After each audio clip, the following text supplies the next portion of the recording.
Okay, give me just a second here. How about chat? Oh, I'll be right back.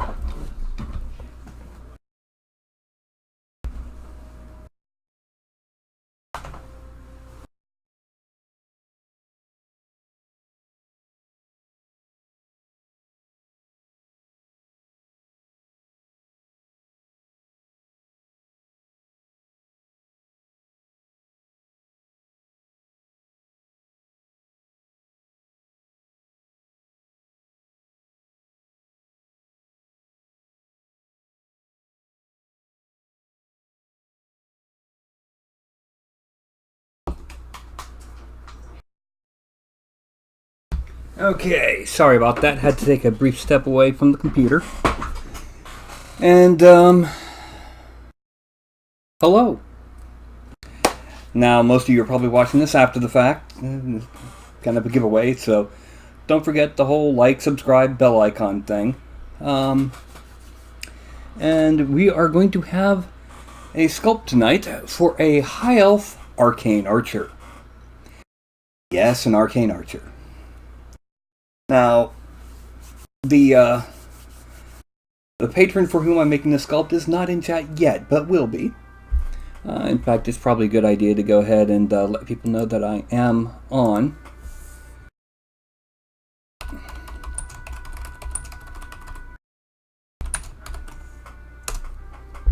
And now we're just gonna... Aha, there's Mike Matthews. Hello. By the way, I do have a lot of paint on my hand. Yes. For those who watched me sculpt the assassin... Aha! Our patron is here. For those who watched me sculpt our assassin, I printed it on Friday, and I painted it today. And the end result, I would like to think, for all intents and purposes, I think I'm back to where I was 15 years ago. Let me go ahead and pull up the camera settings.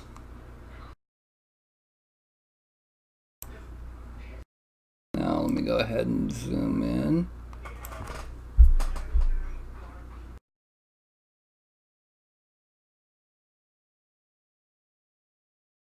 Actually, let me pull it. That's a bit too close because it's... Yeah.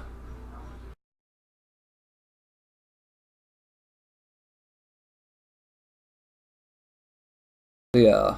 All I've got left to do is put little spots on the gems and give them a nice gloss coat. And give a nice gloss coat to the armor bits on his shoulder and the rest of the metal bits.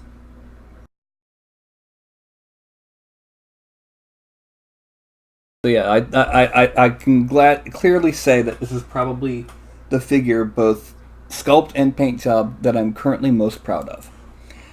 Which means I'm going to be attempting to equal that with every sculpt going out. I always want my next sculpt to be the best I've done to date. And yes, that includes yours, Shin, or Mike.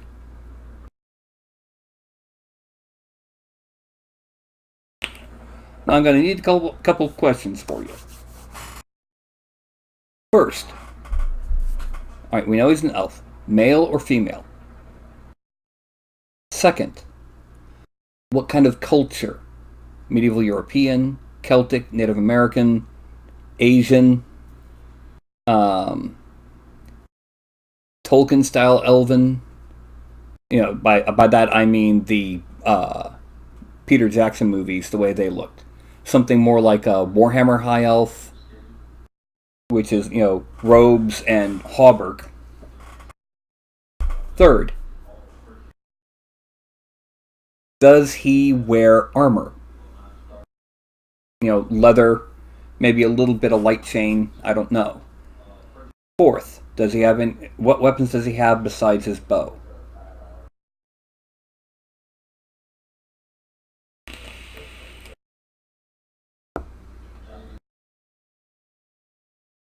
Those are the 4 big questions.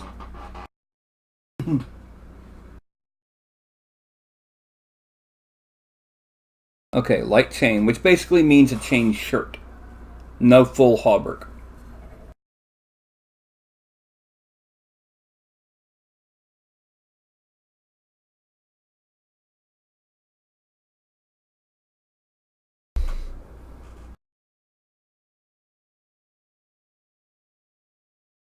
And rapier on his hip, I assume. Oops. Ralph, you...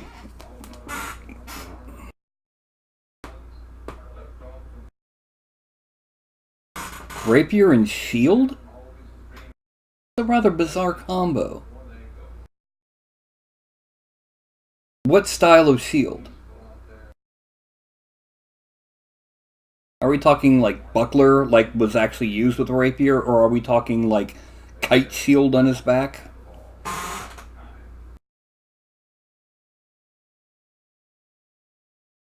So buckler. Okay. What will probably happen is the rapier would be on his hip, the buckler would actually be hanging from the hilt of the rapier. And you need to get down, Furball. Yes, you.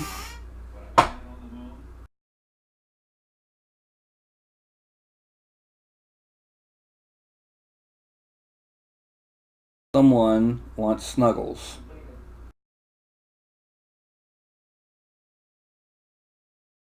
Anyway, ugh. So, if he's using rapier and buckler, he's probably also slightly later period. Do you want cuffed boots? Just straight up high boots? Thigh high boots? Fur top boots? Do you want a tabard over the chainmail? Would you prefer just the mail to be out and the surface layer of his clothing? Do you mind, Fuzzbucket?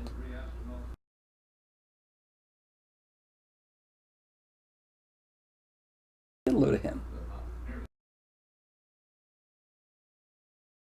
This is Ralph, by the way. You can tell because he's got a red collar. Yeah. Cuffed boots, mail out on the surface layer. Okay, Fuzzbutt, you need to get down. I need to get to work. No, don't climb back on my shoulder. You need to get down.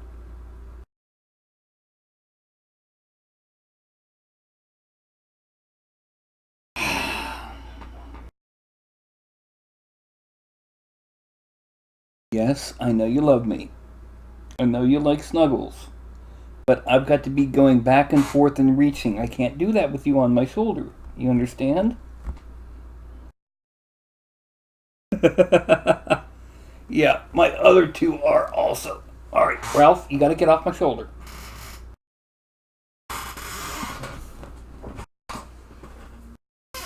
Yep. He's 7. The other black cat is 7. They're brothers.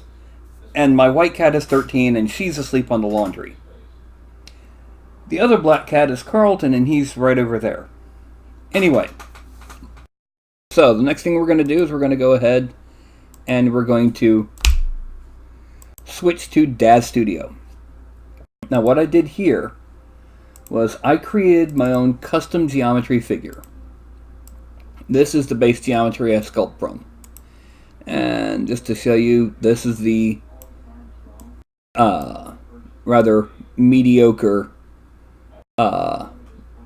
polygon flow, edge flow. As you can see, it's not exactly symmetrical. Look right here in the center of the chest. But it still does the job, considering that most human beings aren't symmetrical. Now, the first thing we're going to do is we're going to go to races, and we're going to change him into an elf. Oh look, that's all it took. Bang, he's an elf. Alright.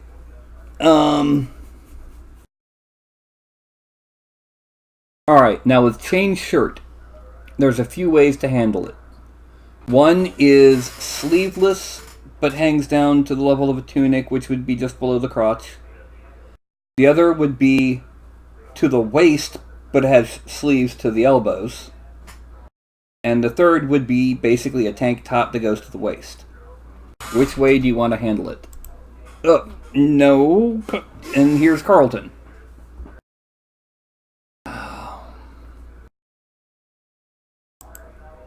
Oh, sorry. Yeah. But, yeah. Carlton.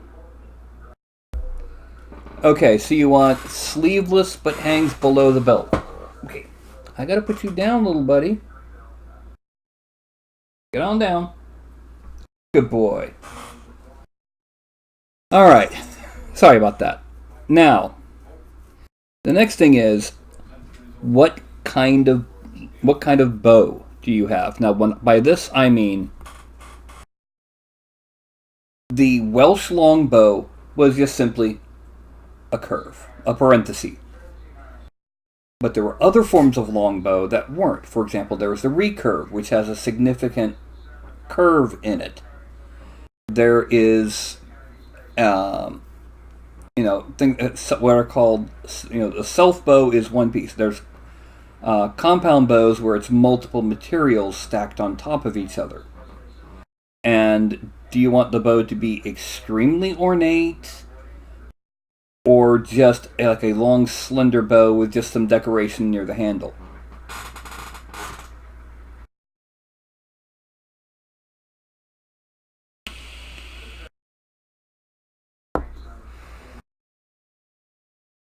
Because what we can do is we can actually make, recurve and extremely ornate. Okay, so what we're going to do then is we're going to export this as it is.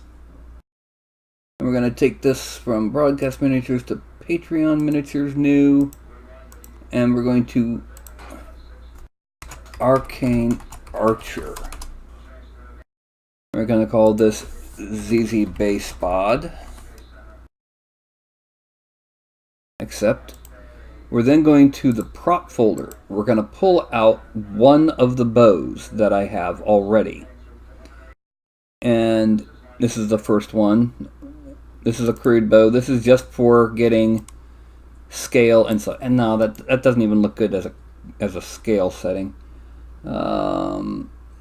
Standard recurve. Oh, that didn't work because I didn't have him selected. There we go. And then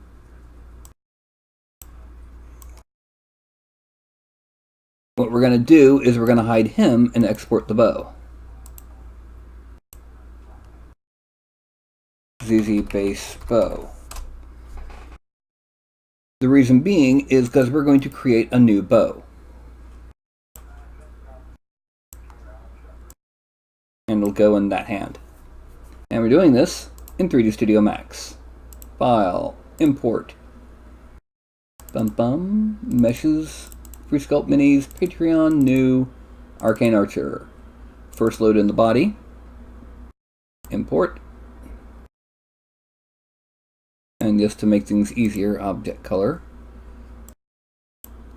show frozen as gray, freeze selected. Okay, unfreeze, that's too bright. Let's go ahead and make it more of this.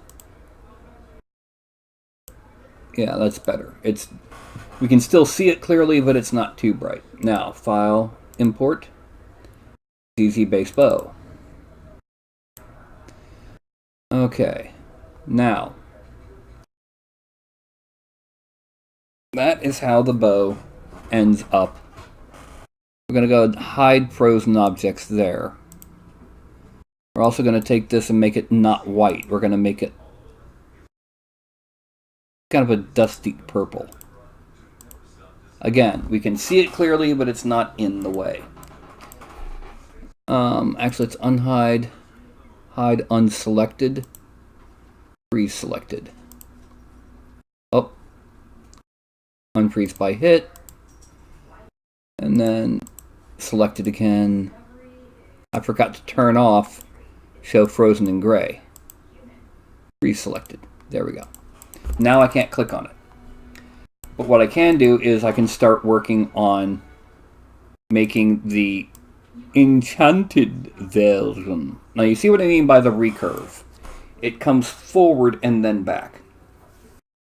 Now, is there any particular design element you want in this bow? And hello, Mark! Like, does he have a theme? Like, you know, I know a lot of wood elves would have, like, vines and trees and leaves. Some high elves have, like, eagle or griffin or dragon as their theme element running through.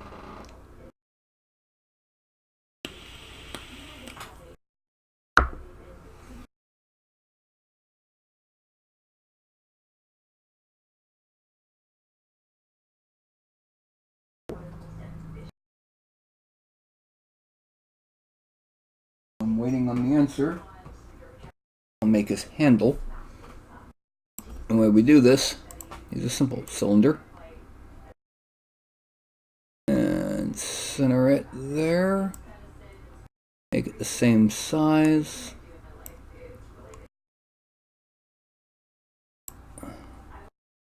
Height segments 1, cap segments 2, and sides 10. Edible poly. And grab these, and we're going to kind of stick them through a little bit. And then select loop, chamfer, 0.001. Select these, connect two edges, and 98% apart.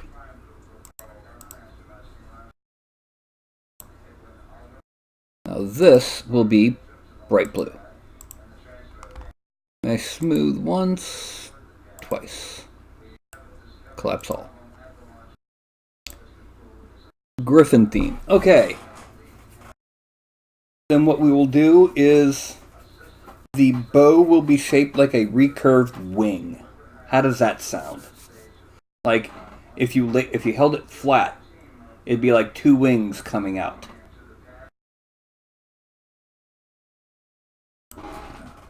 Okay.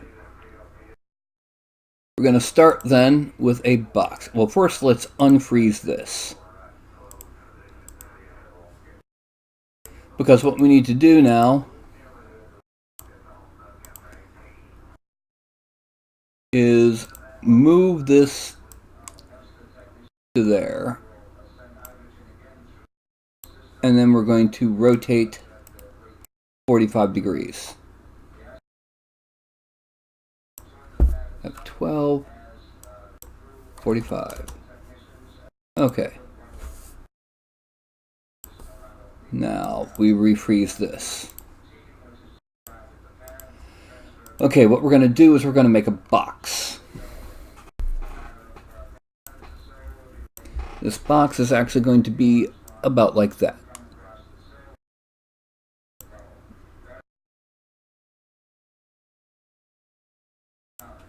And it's going to have a length segments of 2. I'm going to bring it forward to here.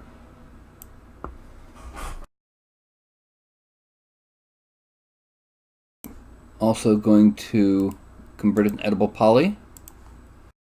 Grab these and pull it down to here. And then select that edge and we're going to extrude out.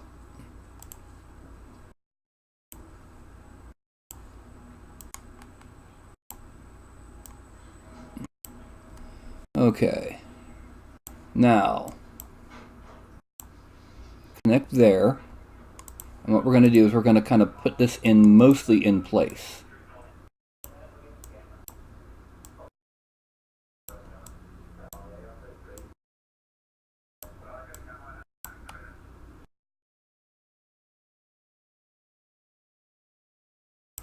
Now, after we've gotten this in position,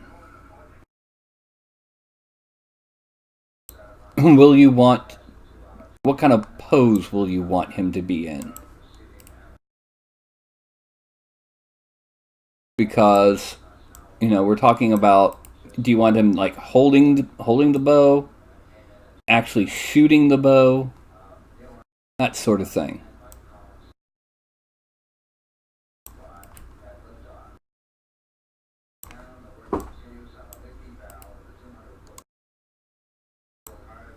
Okay. Now, we're going to extrude 0.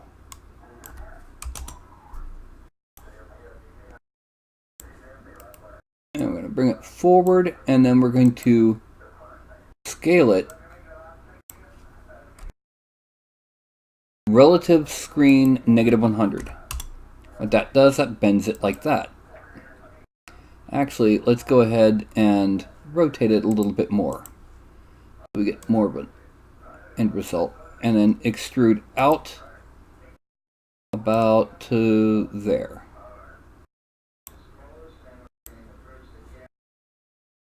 Now, next thing is we're going to select the top or front portions, and we're going to shrink them just a little bit this way. We are now also going to hide frozen objects. Now, I'm going to select right here. We're going to connect, and we're going to drag it over to the very edge here.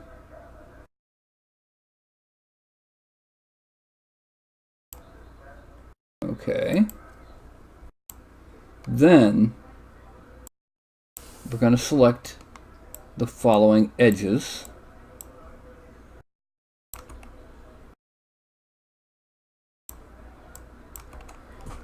And we're going to connect 0,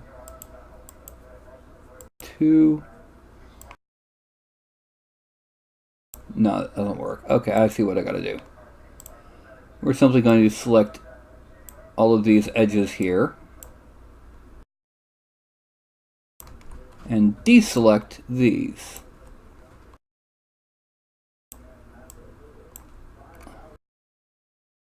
Let's see. Okay, we're also going to deselect everything here. And then just for the sake of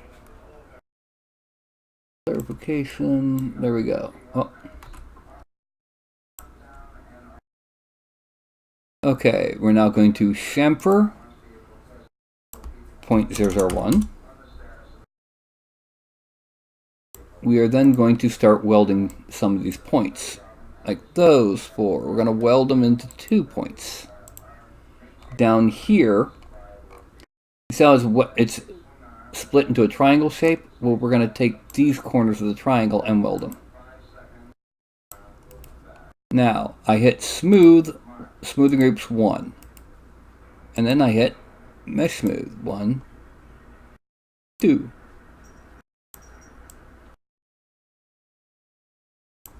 Okay. There's one other thing we need to do.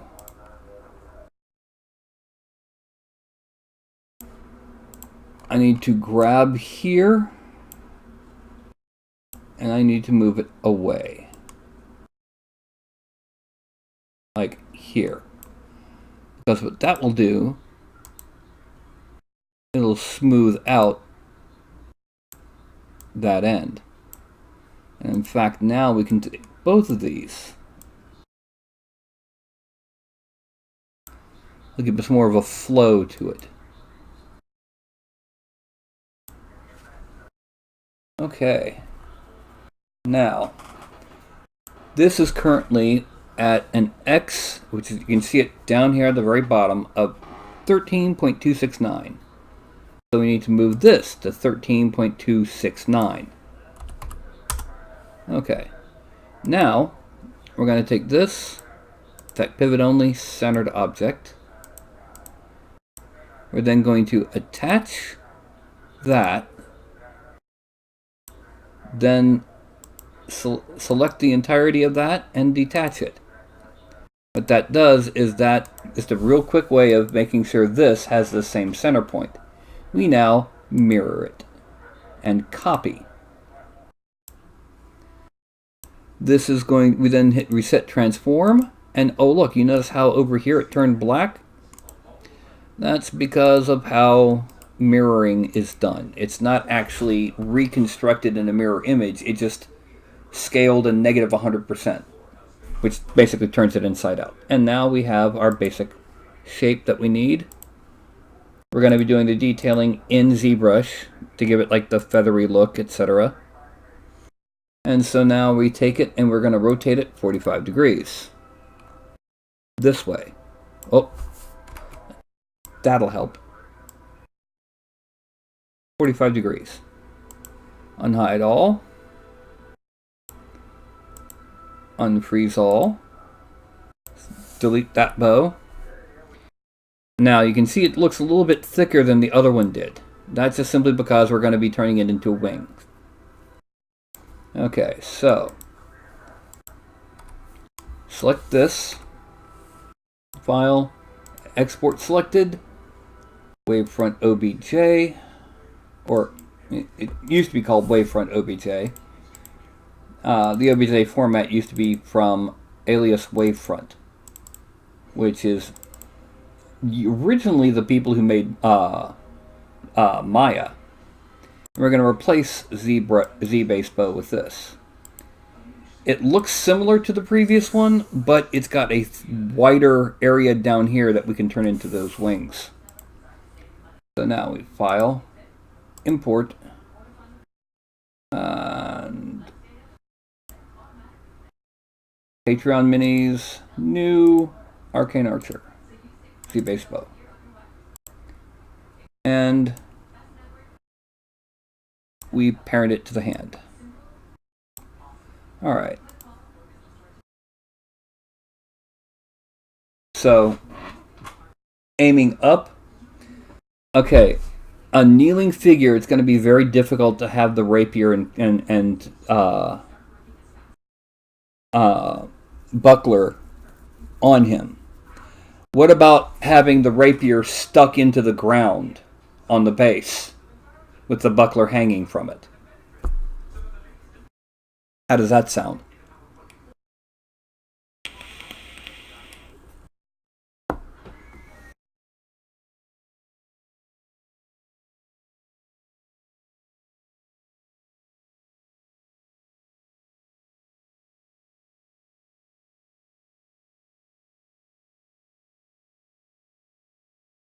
Okay.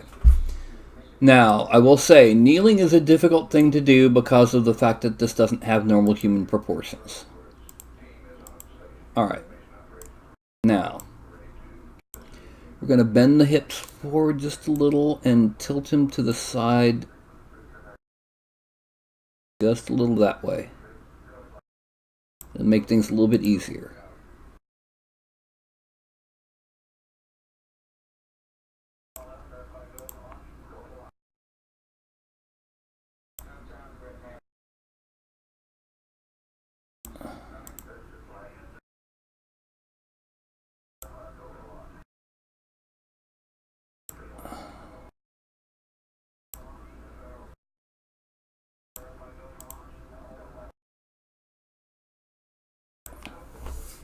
The right hand view so we can check to see if we've got.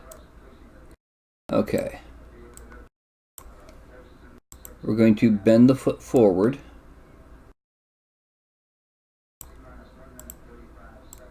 Bend the toe forward.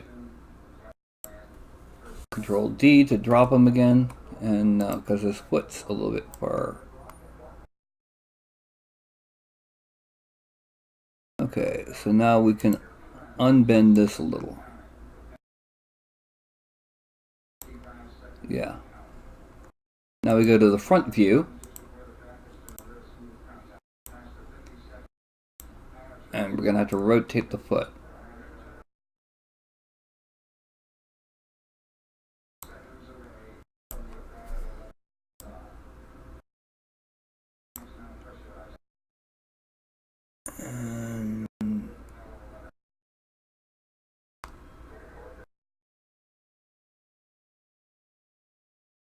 There.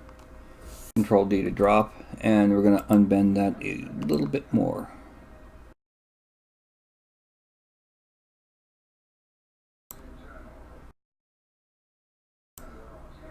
Right, view. Let's do it the easy way by actually clicking on the nope. There. Perspective view. Now, rotate that hip. And now we're going to twist. Like that.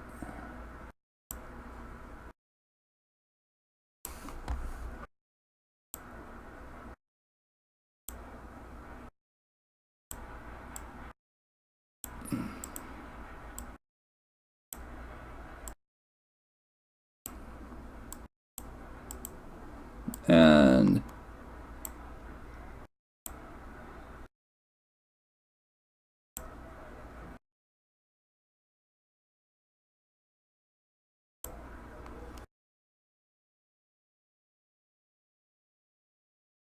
now we're going to twist the wrist a little bit.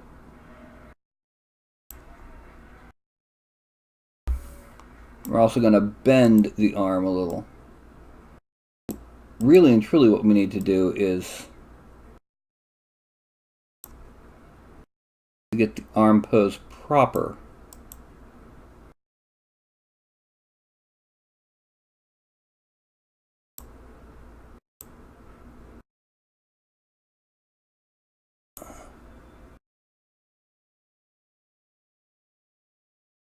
Because you don't hold it like that. You hold it like this. Anyway. Then we're going to rotate this shoulder back a bit. Raise it. Raise forward.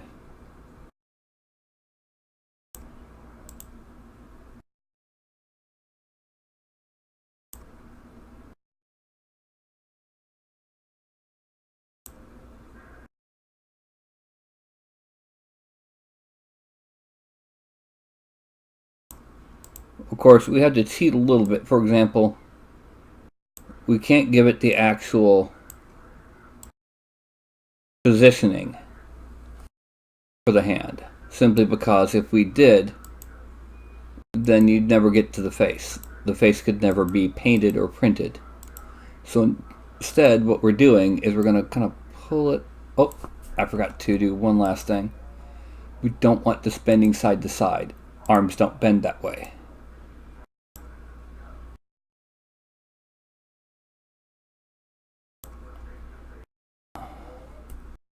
Okay, let's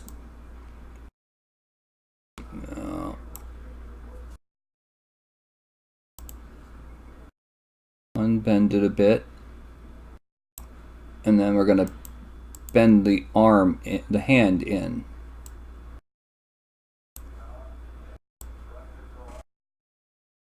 We also need to twist it a little bit more. Then we're going to go ahead and bend both fingers. Actually, we're only going to bend the front of the fingers. The implication that he's curled them around the string. And then we're going to lower the thumb once again to give the impression that he's preparing. And then we're going to take these and rotate them like that.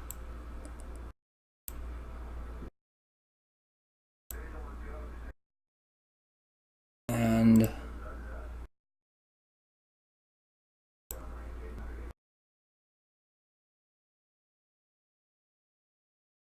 then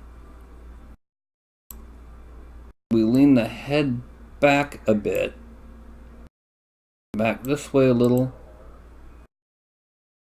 Rotate it. Twist. And bend forward.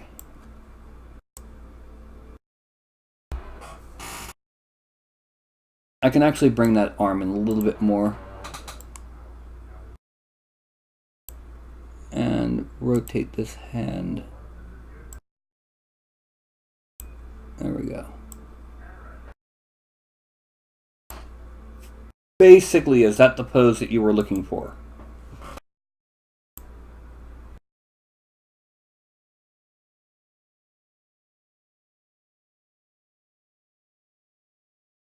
One other thing we need to make sure to add while I'm thinking about it is, because of the way you wanted the cuffed boots, you said,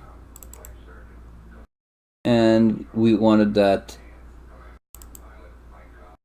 tunic based. All right.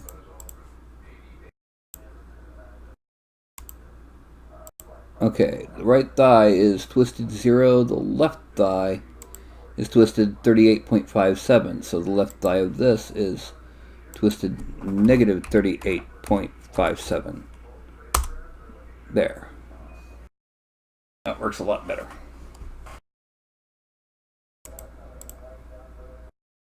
Now, the next thing is something I've shown many times on on this show, and that's the base. Do you know what kind of base you want? Let me go ahead and pop back here so you can see the bases. You know, the first set of bases is, oh come on. Okay, they've moved everything. Yeah, here's the first set. Now this bottom right and top left are pretty much sci-fi. But you've got up here, you've got cobblestone, fancy tile, and a plain blank base. Down there you've got rocky ground, wooden planks, and grass. Then we have, that very top one, top left one is a sci-fi grid, and then there's ancient tile, organic, gravel, and cracked earth, sci-fi grid, magic circle, sci-fi grid, mixed terrain, and volcanic / asteroid. Oh, excuse me. Do any of those seem like the kind of base that you want?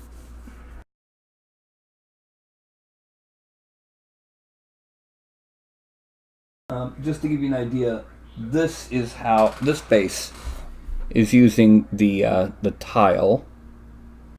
Okay, you want the magic circle? Okay. So what we do then is we go ahead and snap back in and file, import,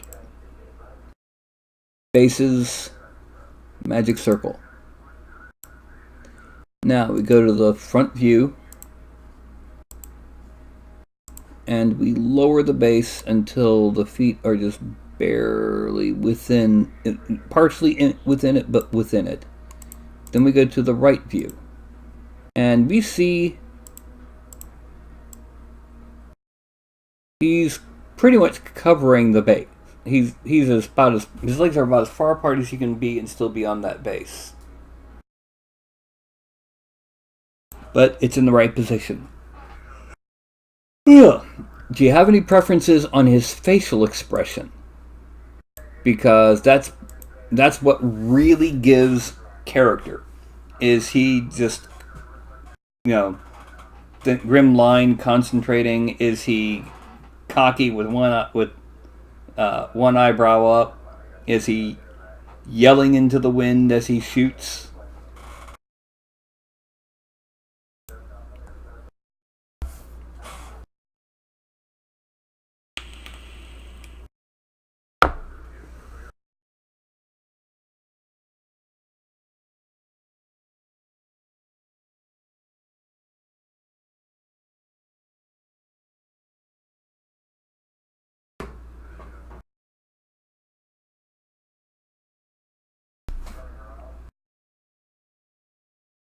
Okay.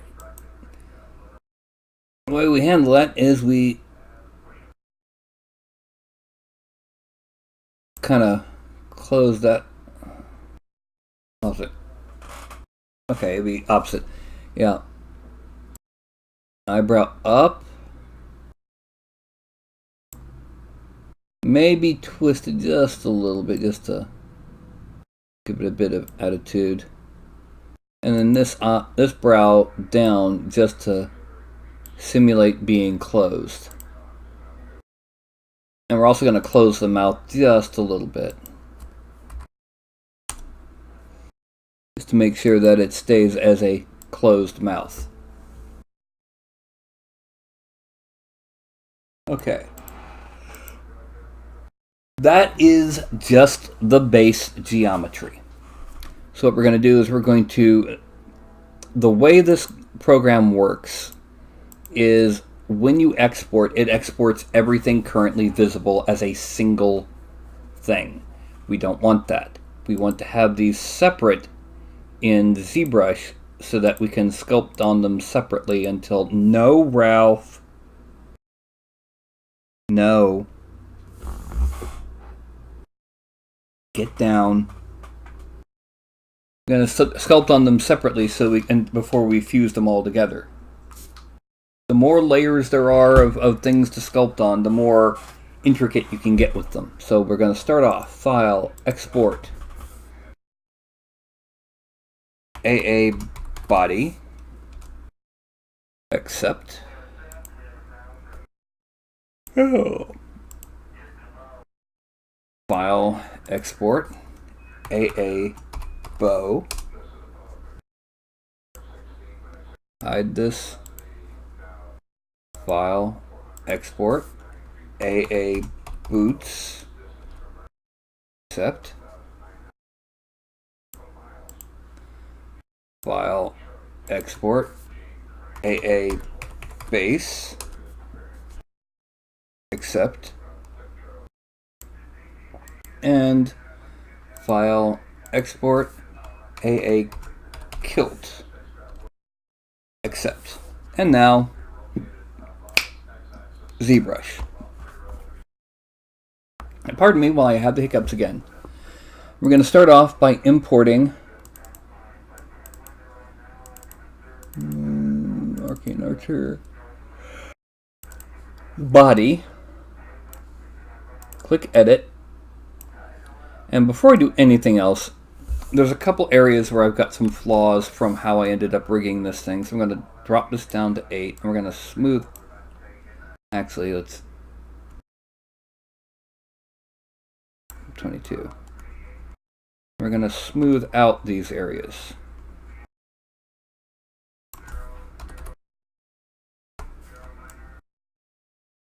Just to get rid of some of this damage done. Okay, the rest of this we'll handle in a minute. Now, we're going to append tool, import. We're going to do the kilt first, then insert, import boots, insert Polymesh 3D, import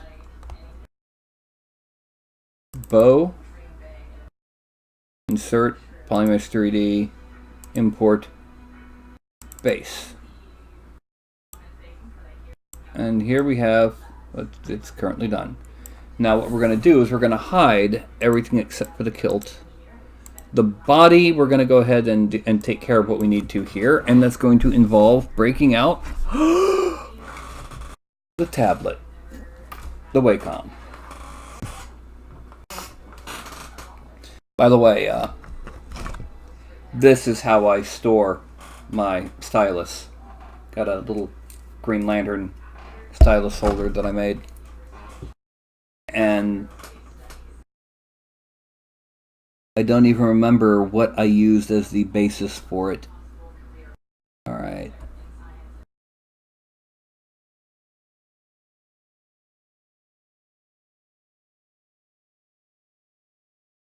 Okay.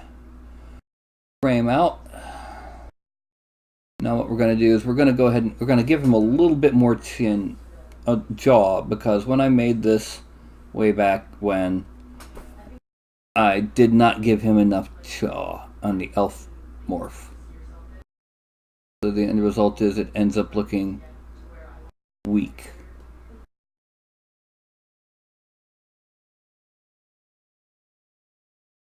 There.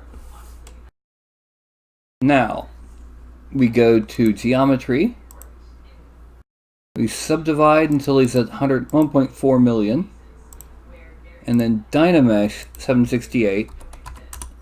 Dynamesh. Okay.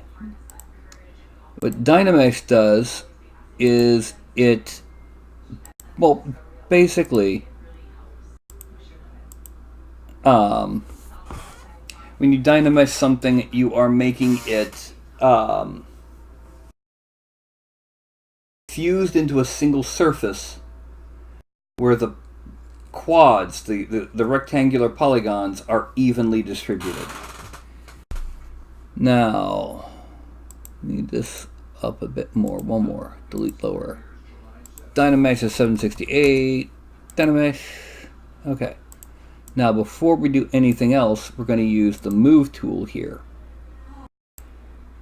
And we're going to pull out the tunic.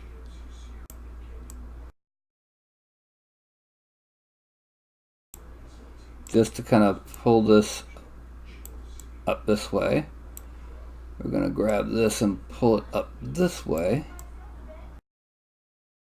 We're then grabbing this rim and pulling it into the body, because this is going to get fused into the body. I'm assuming you've got a belt of some kind.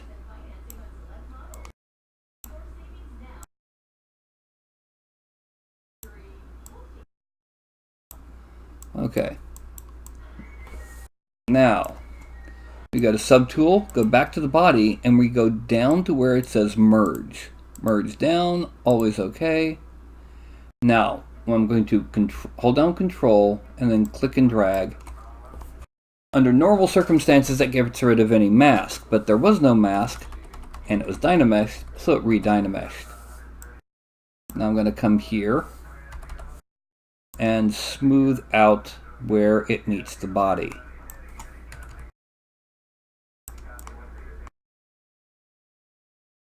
And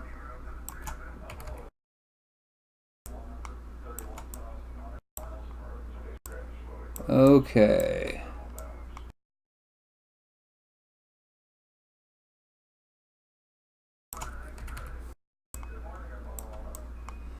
And up to here. Apparently my mother is watching a show about the 50th anniversary of the moon landing, which I just consider the 50th anniversary of them celebrating me about to be born, because I turned 50 this November. Okay, now, what we have here,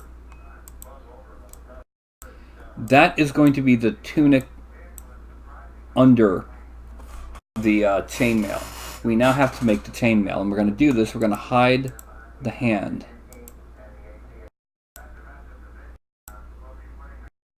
And we're going to hide that part of the arm. Now we're going to draw on where the chainmail is. And this will help us define it. Okay. What we're going to do is we're going to come down from here, come around the neck, and then we're going to come down and under the underarm. Okay. Now,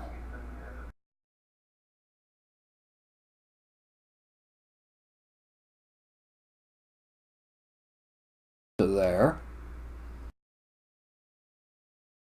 We're going to bring this around and up, and this around and up.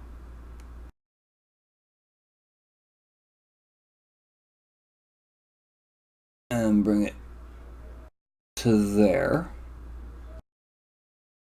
And then here, I'm going to bring it to there.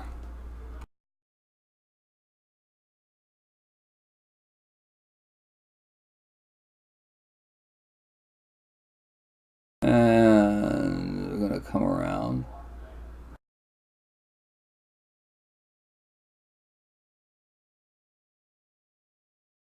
I read something interesting the other day. It seems that the first person to make the accusation that the moon landing was faked was someone who had been fired from the space program for incompetence. So, yeah, how does that sound for a viable source? Someone with a grudge against the program, and whose book about the conspiracy changed considerably in several different edits. Among other things, in one of his versions, the astronauts had no idea that they weren't really traveling in space. Yeah. Spending days in anti-gravity, but they had no idea they weren't really in space. Uh-huh. Right.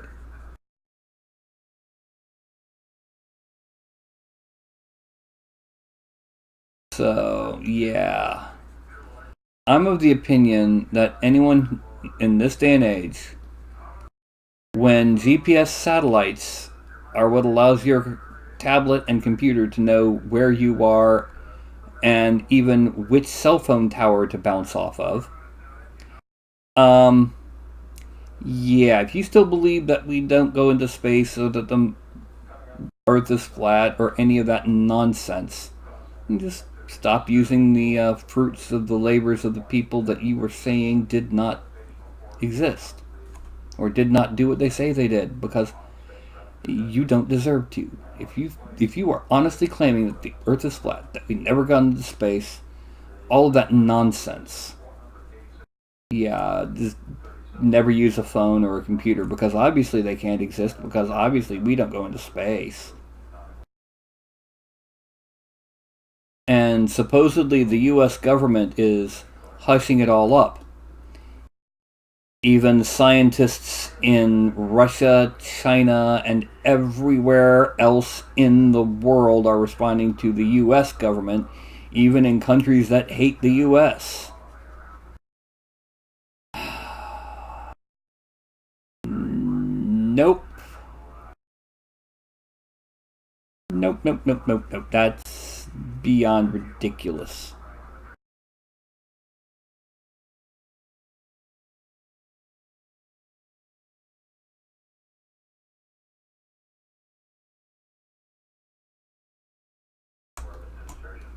Okay, that is where that part will be chainmail.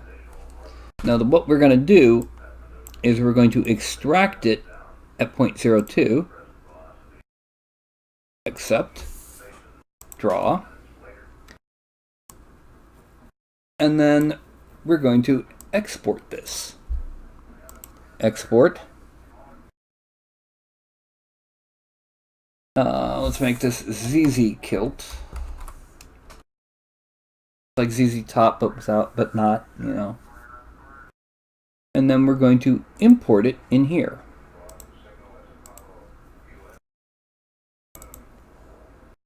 Import. It's going to take a bit because it's several 100,000 triangles.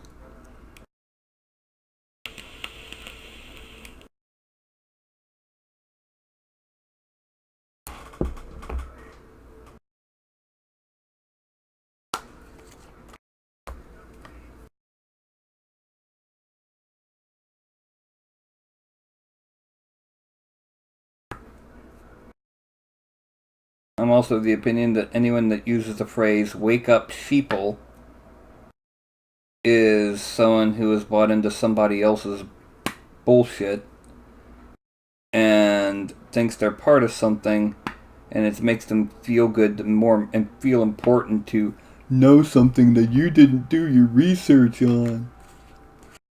Like soccer moms who think they know more about epidemiology and that than the doctors who dedicate their lives to studying it, who spend a decade or more in school learning about it.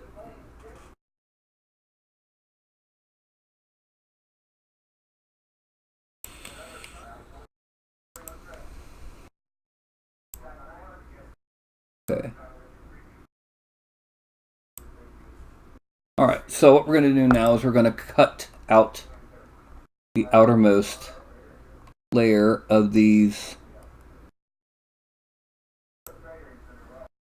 loop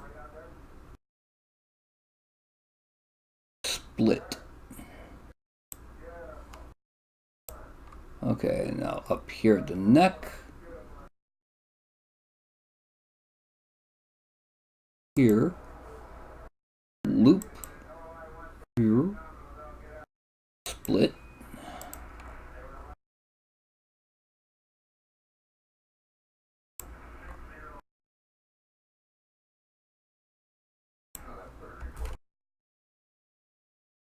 Okay.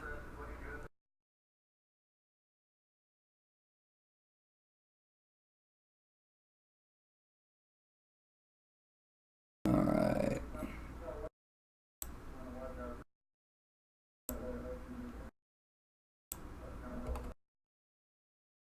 Okay, this is the one we need to go for the next.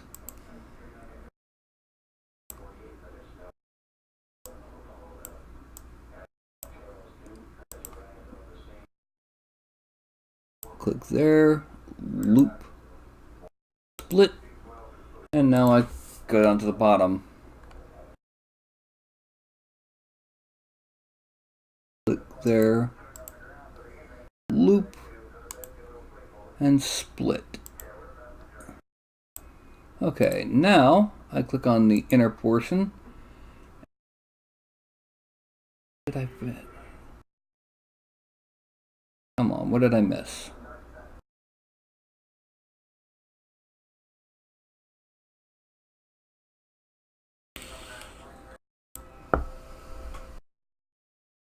Alright. Come on. Alright. Hey. What did I miss? Where did I miss? Let's check here.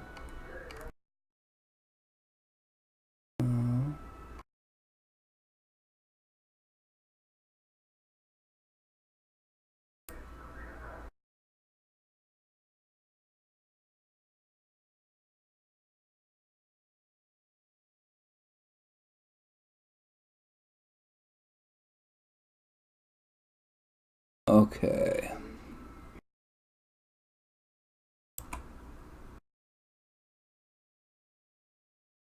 Now this will be an easier way of seeing what I missed. Aha, there.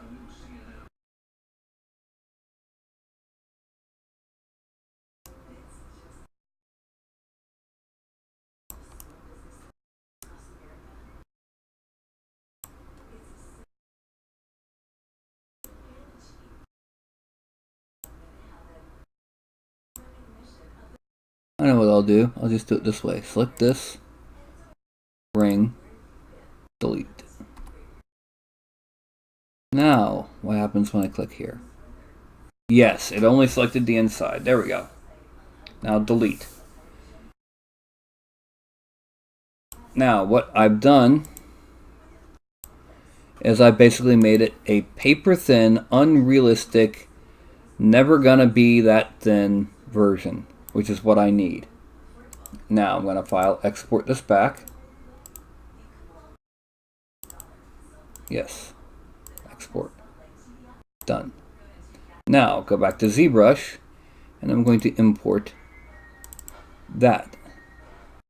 You'll notice that there's no back faces, so when you look through under here, you can see through it. Well, what we're going to do now is we've got to give it a bit different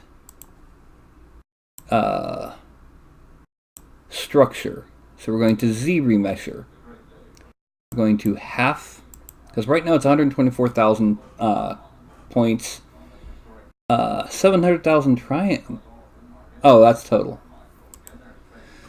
124,000. We hit Z remeasure, and it's going to remesh it, and preferably at close to, from 124, we're going to probably see it close to 75 to 90,000 triangles, or points rather. 60. Huh. Well, we're going to keep doing this until we get it down to barely 10. The reason we're doing this is because of the method that I use when making chainmail.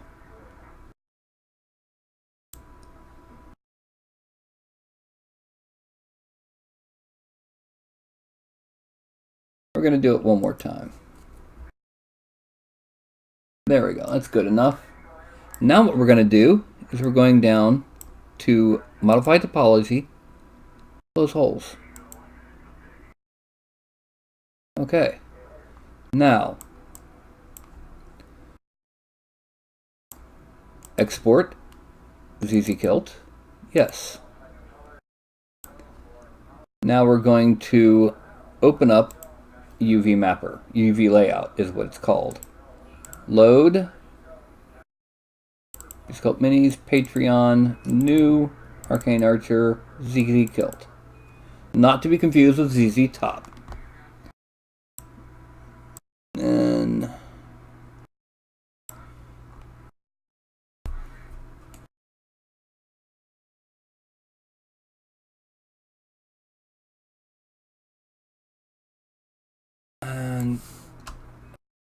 D to drop it. Now here, D to drop it. What we're doing is we're chopping this up into segments so that we can map them. We're going to be using a method that involves texture mapping, or technically what's called an alpha. To make our chainmail.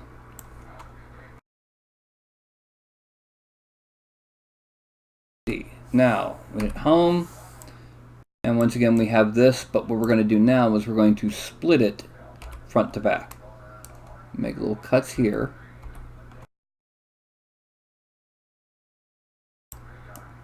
And then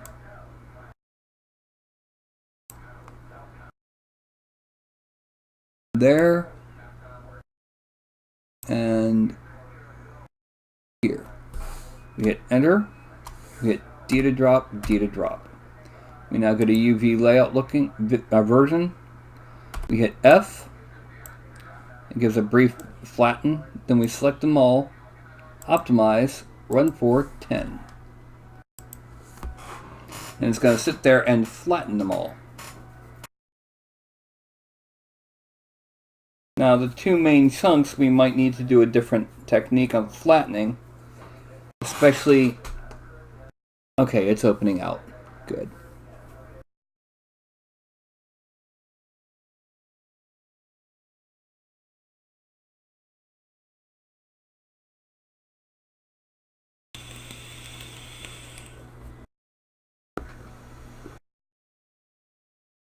Not much longer. And while I'm doing the last few moments of this,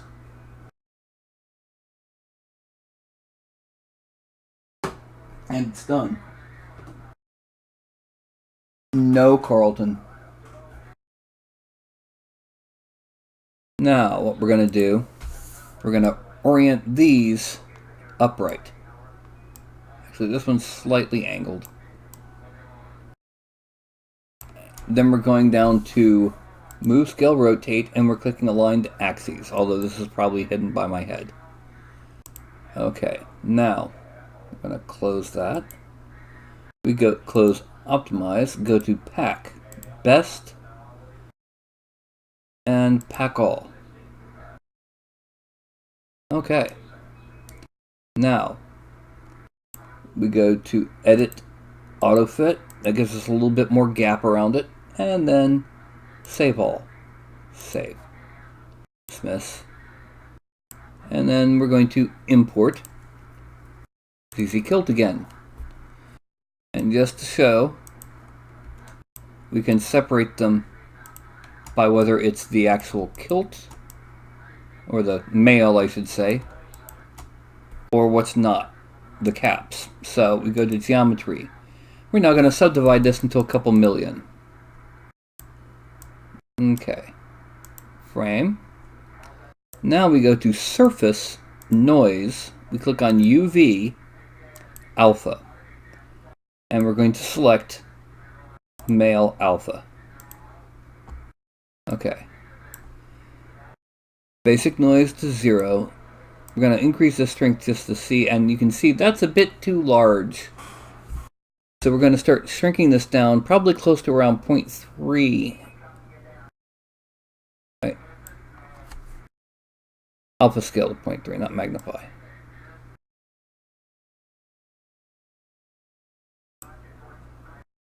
Actually, we can go smaller than that.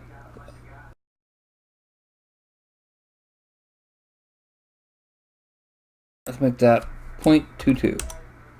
That'll be good. We click OK. Then we click Mask by Noise. Masking and inverse. We zoom out. We select our caps and fully mask them. Okay. Now we go to deformation and inflate. I'm going to inflate it slowly.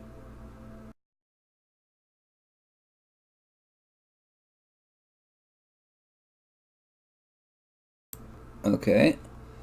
Now we go to masking again, inverse. We select our caps. And this again, we mask them completely. Now we go to deformation and we're going to deflate it a little bit.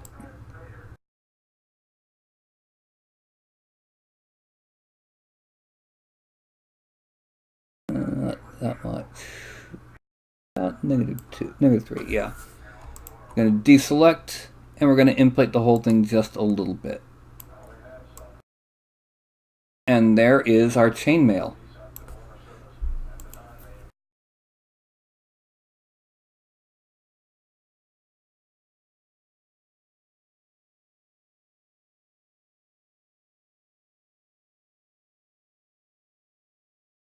Yeah.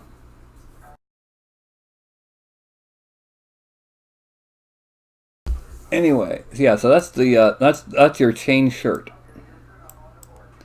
The next thing that's going to be is your we're going to hide this. Okay. We're going to append a new one. Odd as that sounds, because what this is going to be for is this is going to make our trim.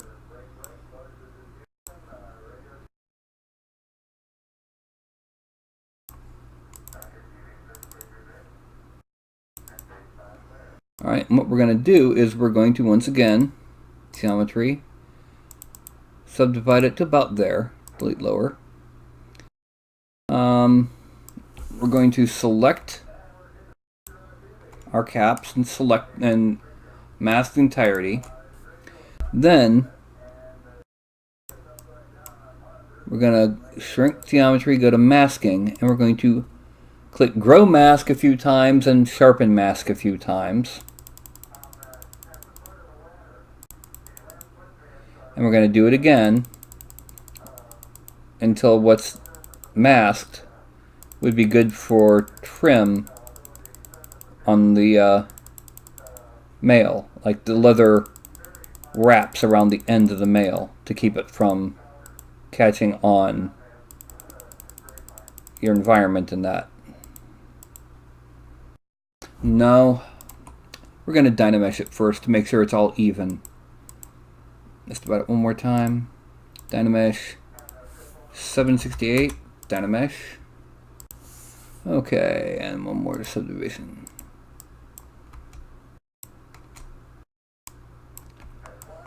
Select it all. Because I don't know if you noticed, but it wasn't coming up even around the areas. So now masking. 1, 2, 3, 4, 5. 1, 2, 3. Grow a lot. 1, 2, 3. Grow a lot. 1, 2, 3. Grow a lot. 1, 2, 3. Now we're going to extract that.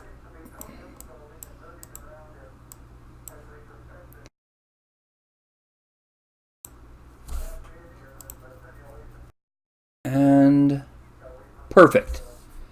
Accept. Draw. We're then going to delete this extra kilt because we don't need it.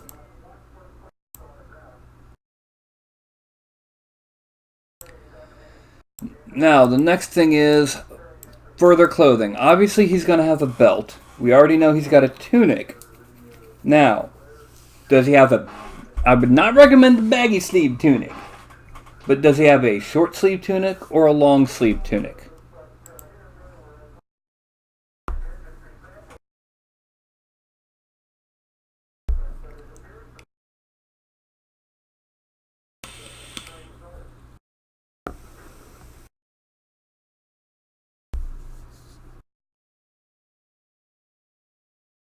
Short sleeve tunic. Okay, so about to just below the elbows, right?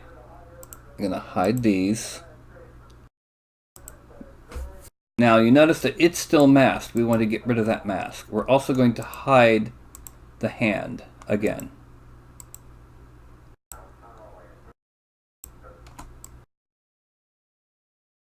And what we're going to do, hide this forearm, is we're going to mask off the upper arm and a little bit of the shoulder.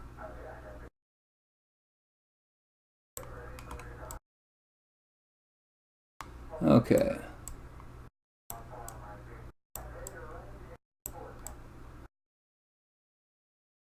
And then, see, what a lot of conspiracy theories forget is they're expecting this amazingly organized, massively corrupt conspiracy that is perfect from a government that couldn't unlock an iPhone.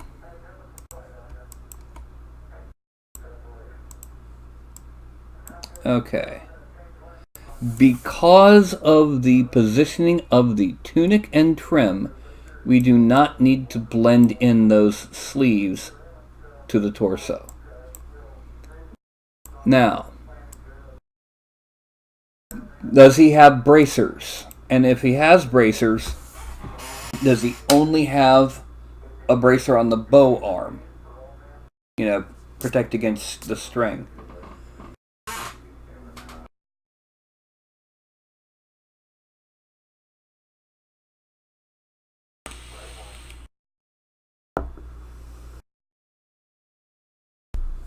Only on the bow arm.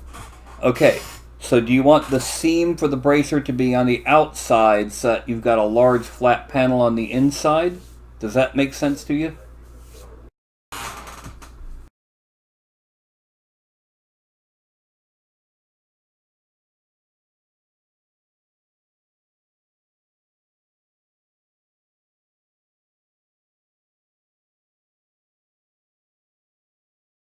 Okay, so how we're going to do this is we're going to go ahead, rotate them up.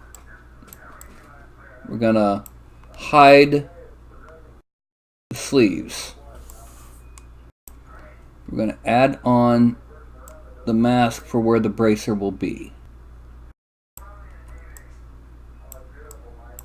And we're going to extract this at 0.015. The reason being is because this way, when it overlaps the sleeve, there's still a clear seam and differentiation between the two. Now, we're going to take this. First, I'm going to smooth out that right there. Oh, no, I better not. That didn't work. Geometry. We're going to Dynamesh it 768. 256. Yeah, 256 Dynamesh.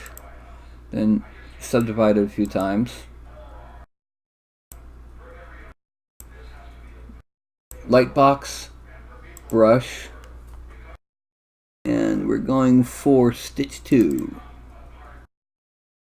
And we're going to use a rather large but rather classical scene. Now,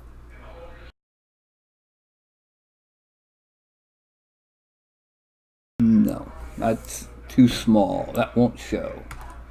We're going to make it even bigger and more intense.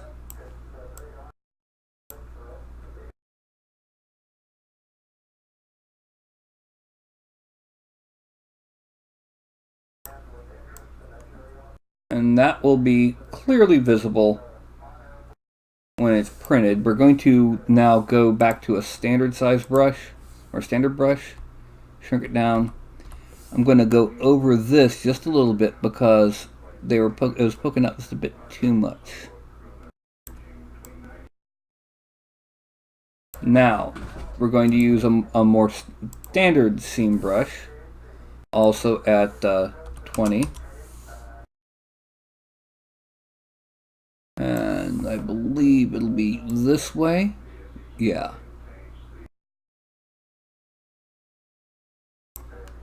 And then coming back the other way. Not deep enough. 30. There we go. I'll do it.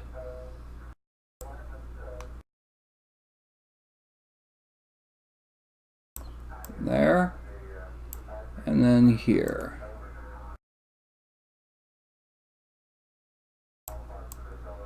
And there we have a separate... Well, let me zoom out a little bit. We have a clear seam on the back, and then a clear plate on the inside of the forearm. The next question is pants. Baggy, tight, or none?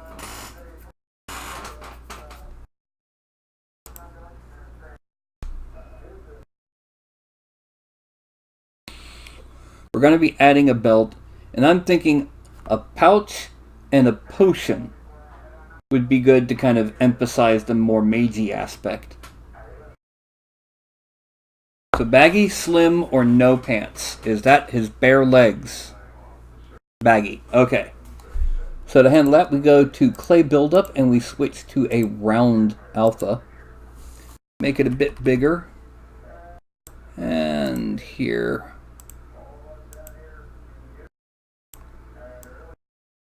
We're now going to start sketching on some bulging near where it's tucking into the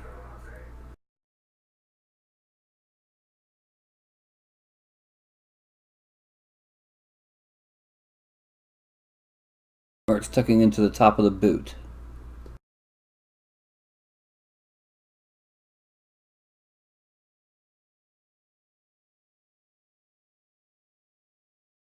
Yeah, but I'll say this. As much as people like the anti-vaxxers and the moon landing was faked people annoy me, they do not get me into as much of a white-hot rage as the people who claim that a given mass shooting either never happened or was arranged by the government. Because they can't believe that a white man could go insane and become a mass murderer, or that a boy could snap from being bullied all his life. They can't believe that, that could happen, and so it must be fake. It has to be fake, or their whole worldview is destroyed. And in so doing, these jackasses make death threats against the parents of a murdered child.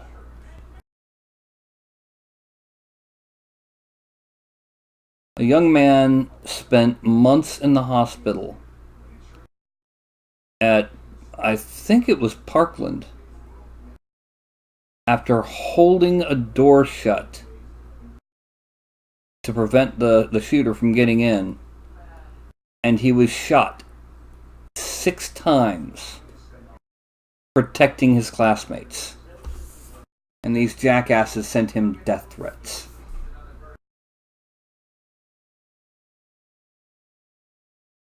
Okay.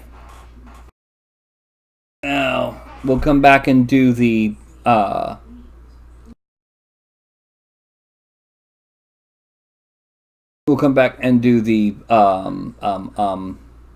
detailing on the wrinkles later. Right now, we're going to do the belt. Now, real quick question on the belt. You could have a belt like this, your standard belt, or you could do like Games Workshop used to do, which is very similar to what I did on the painting practice figure, and that's, well, let me go ahead and do this so it's a lot easier to see. He's got like a reverse, a waist plate, like a reverse wrestling, a reverse weightlifting belt or a wrestling belt. Or like I said, you can have it more like what this guy's wearing, which is going to be kind of hard to see, but he's got a normal belt around his waist.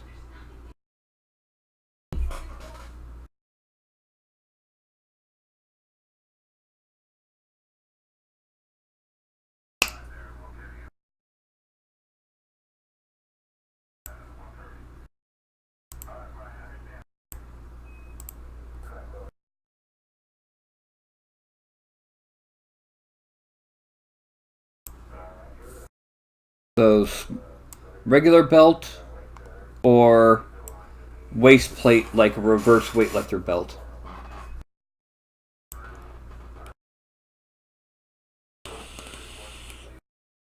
Okay. We're going to put that there.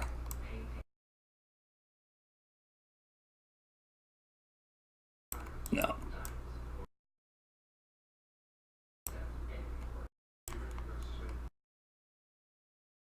No.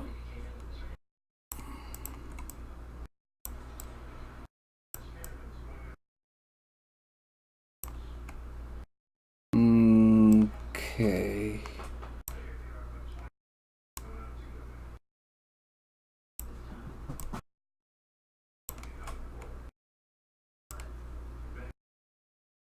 About there. Yeah. And that's where the belt is going to be. Now let's turn this on so we can make sure that it's going through. Extract 0.03. Extract. Nope. 0.04. Extract. Accept. Draw. Draw. Now the next thing that we're going to do is we're going to go ahead and add on his pouch, kind of on the back, on the side here, and that's in this layer. Nope, not that one. Where is it? There it is. Belt stuff. Pouch. I'll put here.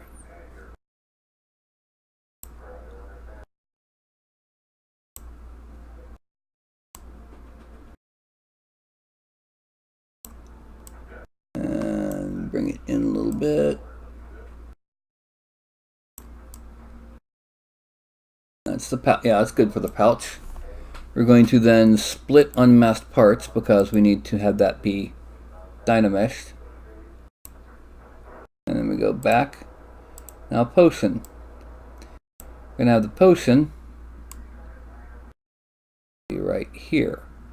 It's going to be kind of big, but oh well. Now, once again, we rotate it. And we shift it down. And now we're going to need to rotate it some more.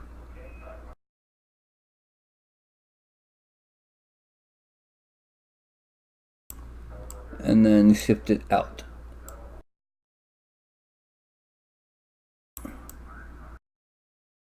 Then we're going to use the move tool.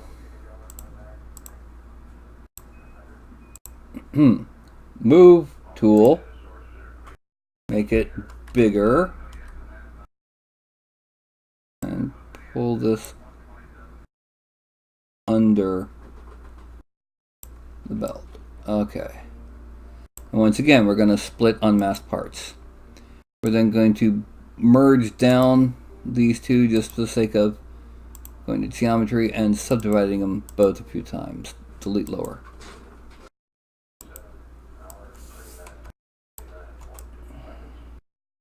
And there is his pouch and potion. We can put a bigger pouch over here. You like that idea?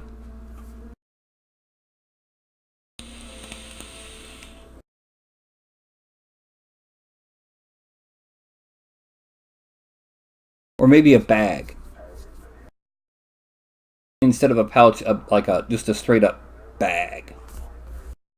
His component bag.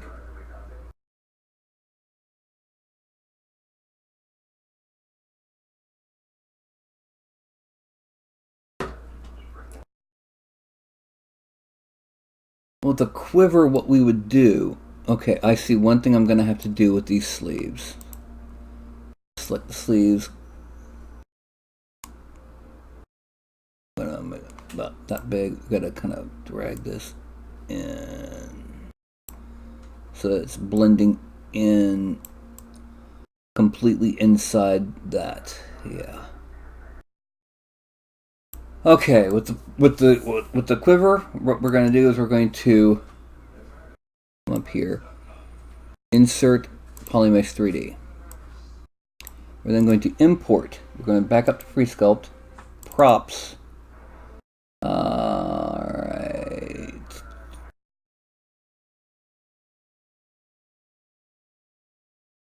Old quiver. Small. And now we're going to start rotating this around.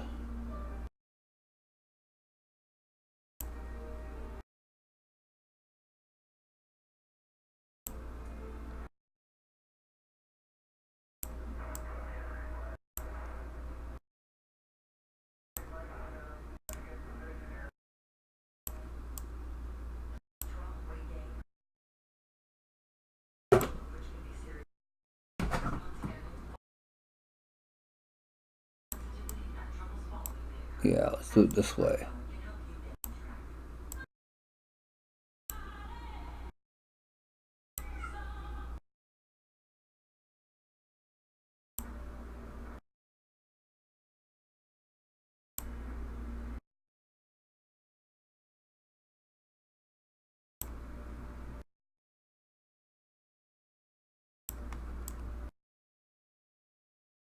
Okay. How's that for positioning of the quiver? Once again, I'm going to have to geometry subdivide it a few times just to make it nice and smooth.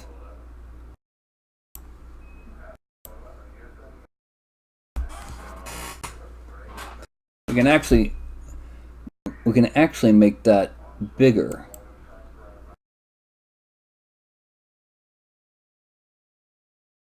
Because those arrows are a little small.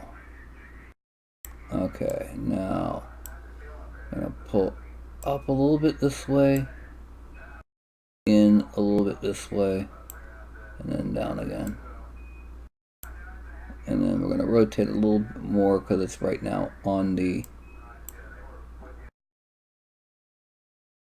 seam there. There we go. That's better.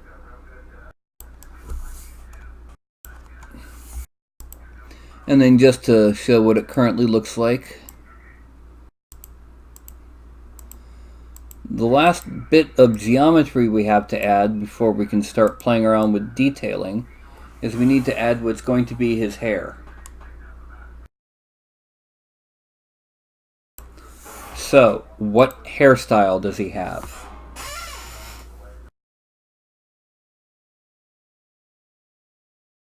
Once we've got his hair down, we can actually start doing all the detail work.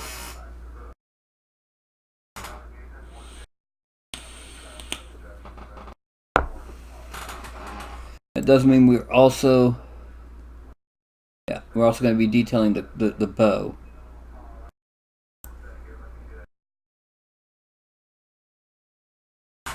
Long hair, all swept back, falling down. What sort of long hairstyle? Is there a celebrity or actor or anime character or something that has a hairstyle that you're looking for? Legolas-like. So basically, long and swept back. Okay. So we go back to standard. Make it a little bit bigger. Not much.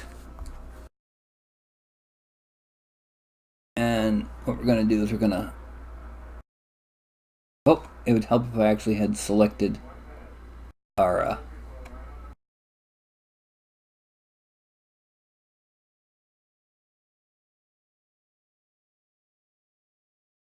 and one, like, really long strand coming down this way.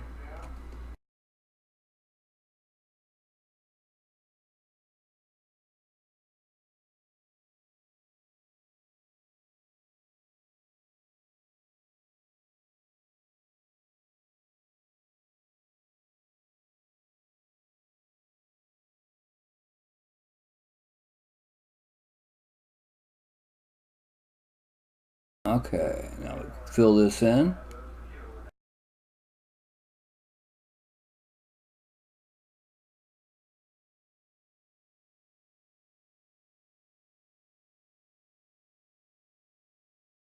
Okay.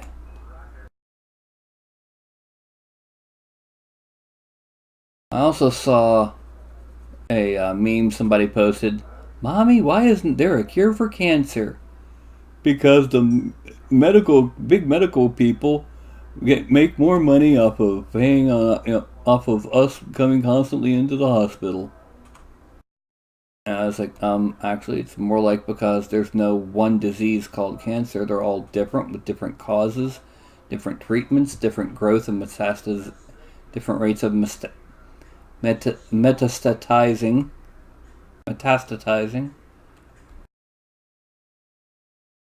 And so that's not one cure for all of them. Okay, now we're going to extract this at 0.02. Extract, accept. Gonna do that to get rid of the masking there. Now we're gonna dynamesh it at 128. And we're going to smooth there.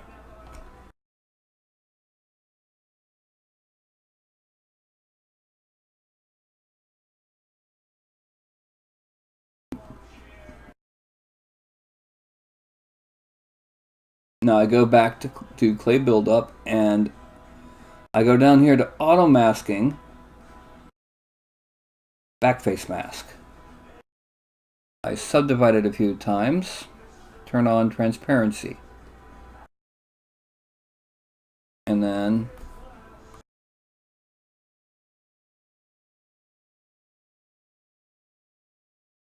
making a little, adding some body to the back of it.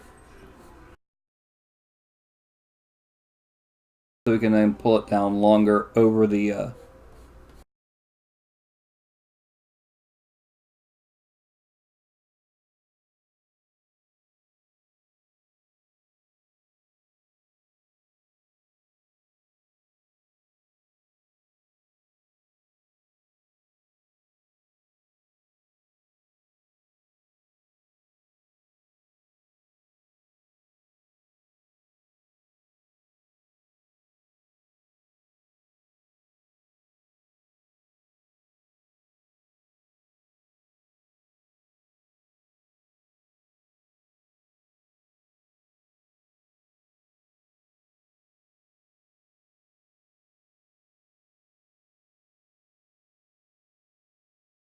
And the thing is, if anyone thinks that a pure researcher would willingly not reveal that they had cured some form of cancer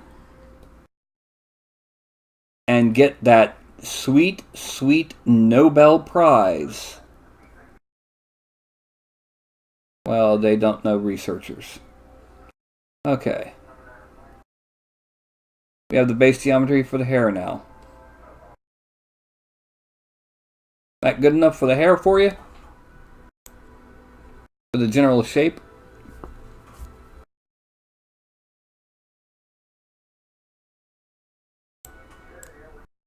Obviously, we're going to be detailing it, but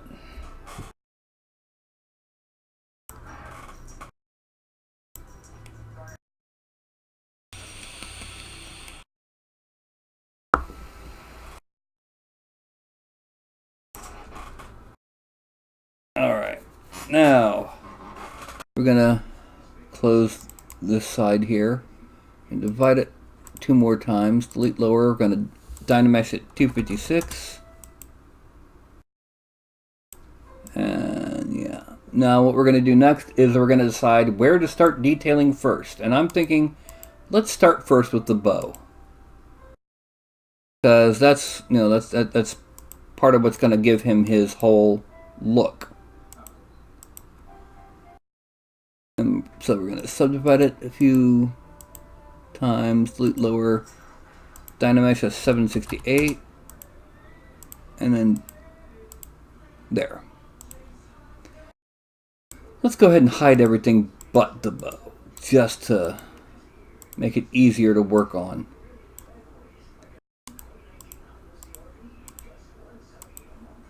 Alright, now frame on it. And one thing that we're going to do, we're going to start off with what's called a snake hook. And we're going to pull it in like this.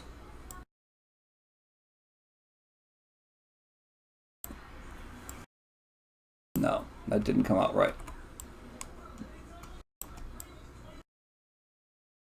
Okay, let's shrink this a little bit. We're going to grab up here and pull down. And then we're going to grab down here and pull down. And pull up, rather. Oh yeah, that came out. That was great.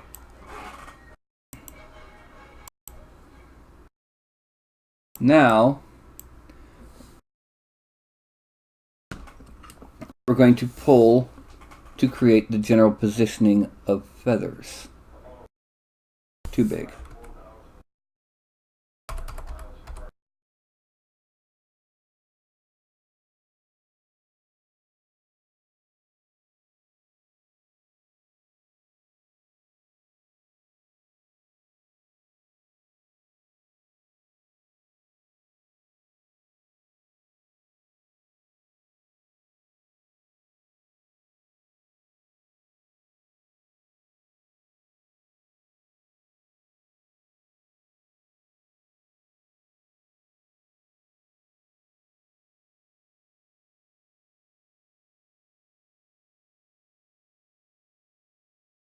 Okay.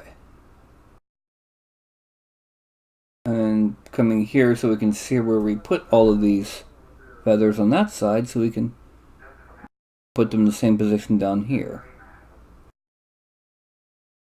Now this is... that didn't work good because we've got it... There we go.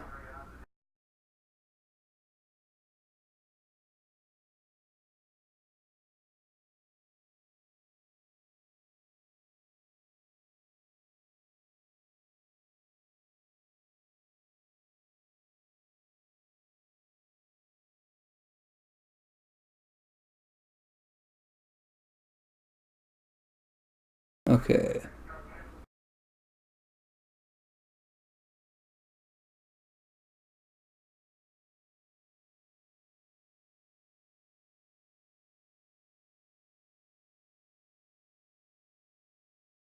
Now, that's just the outline of where the feathers are going to be. We're going to go ahead and use the slash tool. Now we're going to use the seam 16 to do this. Okay, so what we're going to do is we're going to start off Okay, now we need to come from the other direction. Okay.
Okay, that's only what I need to know. I screwed up on part of this.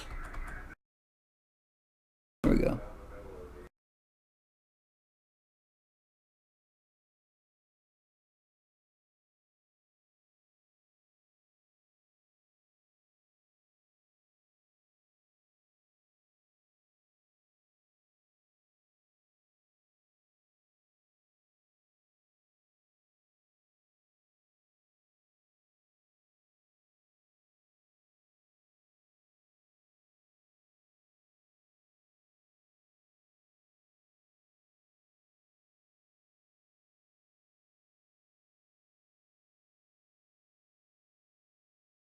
There we go.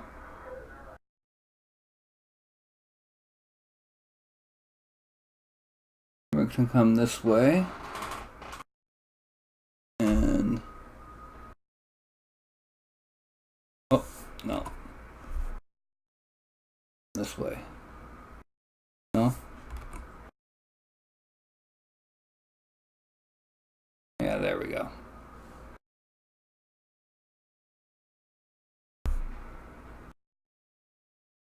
Oh. Dadgummit.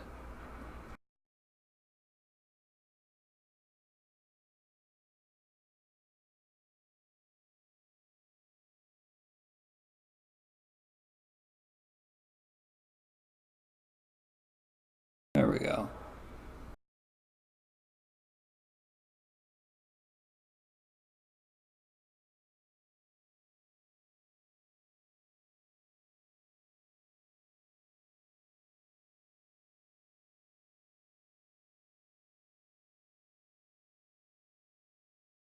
Okay.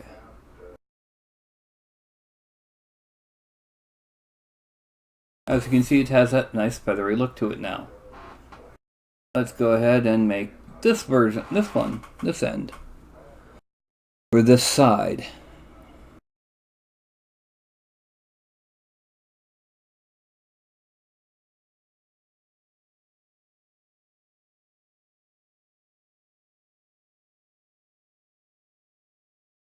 Is it wrong of me to say that I cheered when John Glenn, Senator John Glenn, decked that guy who was basically harassing him, telling him to tell the truth, America faked the moon landing. And nobody ever died. It was all a fake.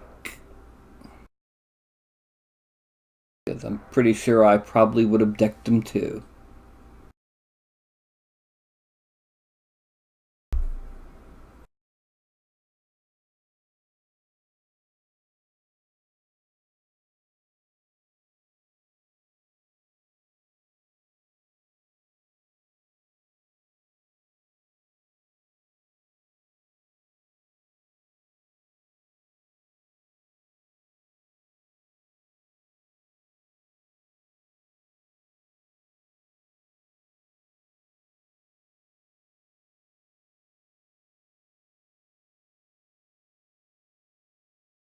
Okay. And thus we have our wings.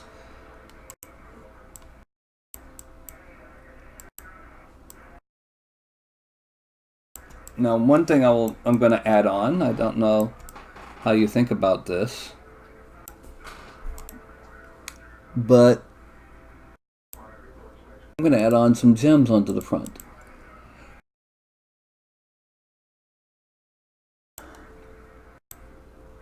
Okay.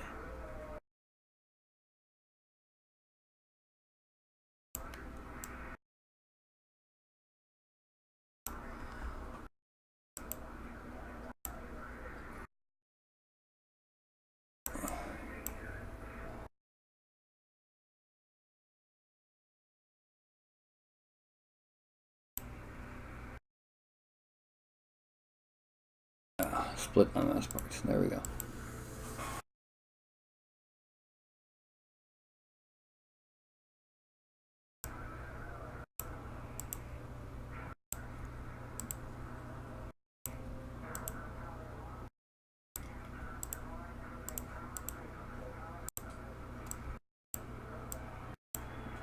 So what do you think of that bow?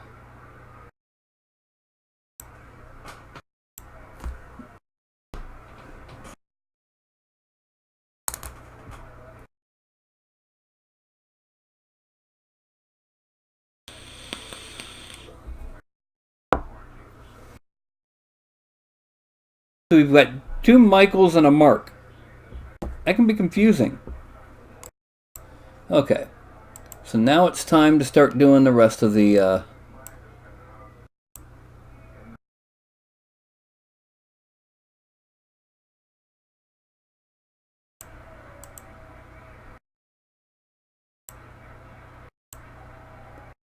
detail work, which really and truly, right now, the single biggest piece of detail work we need to do is the wrinkles on the clothing.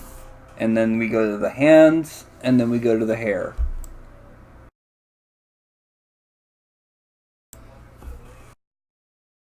Okay. A lot of our clothing wrinkles are in the body mesh. Then we've got the sleeves. Add in some wrinkles there. Now, we've already done our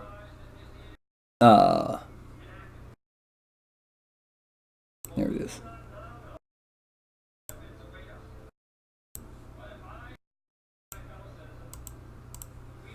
We've already done the version of adding the base masses for the wrinkles on the legs.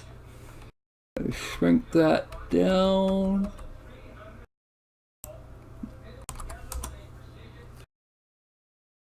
Okay, and then we're just gonna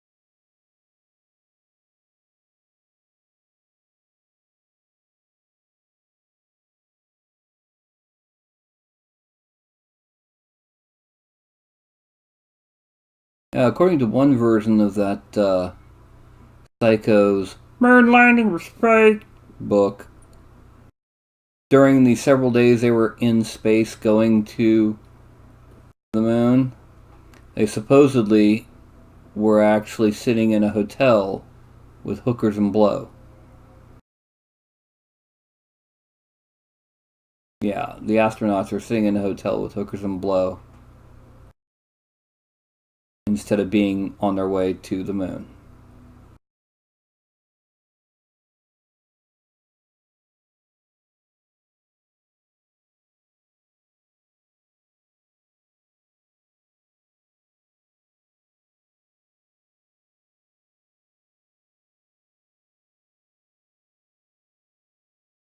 And the fact that he's changed his story so many daggone times, I mean, come on.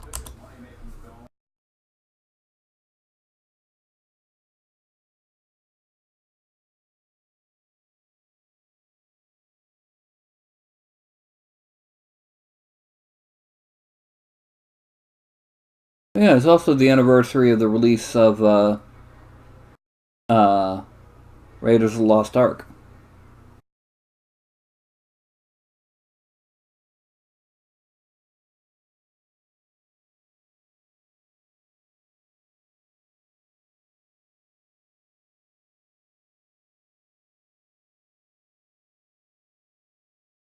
I think it's funny that the original description of Indiana Jones that Lucas gave to Spielberg was, "I had an idea for this archaeologist with a hat and a whip."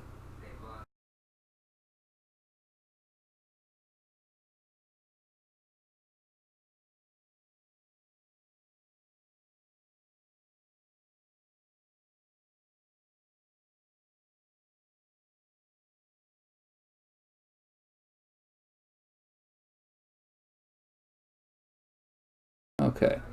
Now we add in some detail wrinkles on the feet. These are a lot easier because they're leather wrinkles differently from cloth, mostly in just a couple straight lines. There's a little bit of lightning if you wanted to get into really fine detail, but that lightning is still interwoven along a straight line.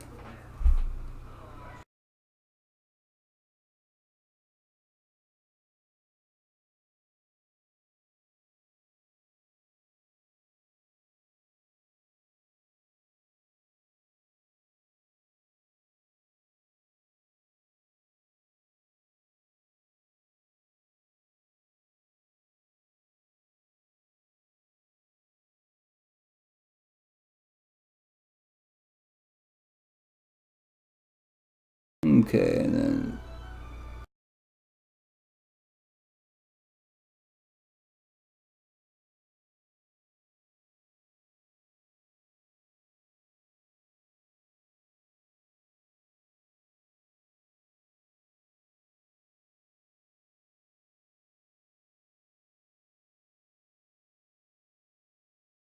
so yeah. Also, think about this.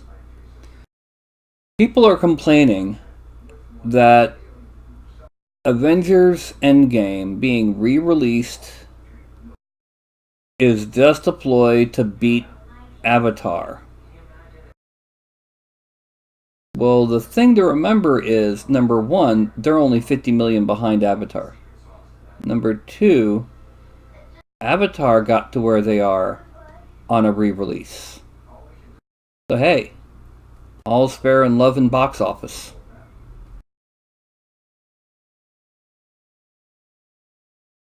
Okay, and now we add in some wrinkles on the sleeves. And from here, we're actually going to start with the clay buildup. And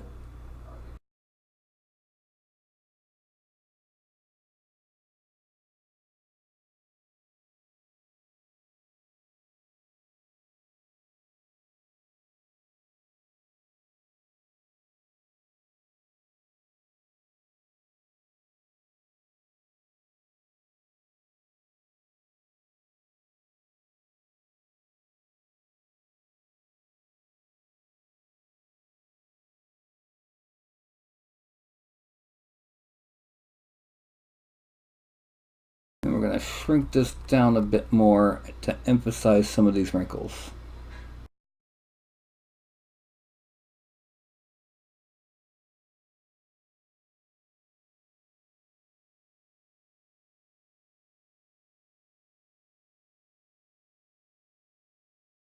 And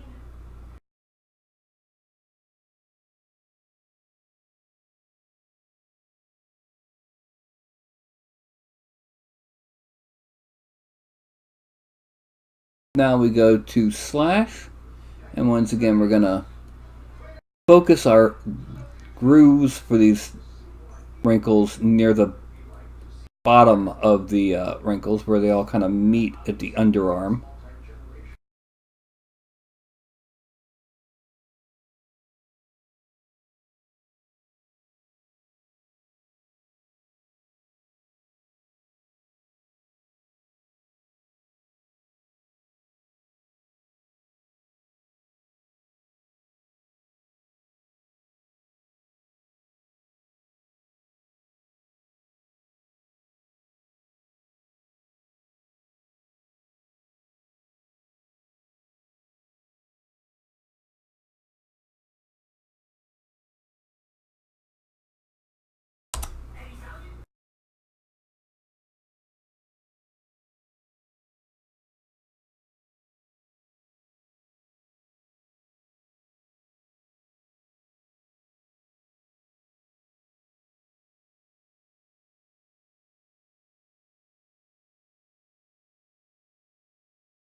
Okay, and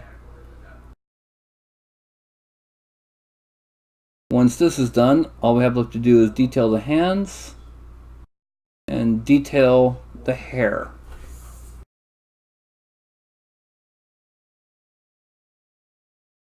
Yeah. Let's go ahead and do the hands. We're going to start with the inflate tool at 14.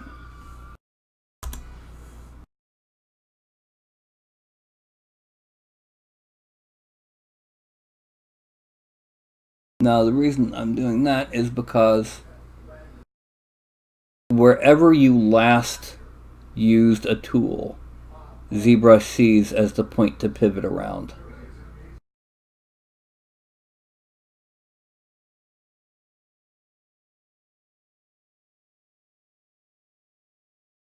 Now, 1, 2,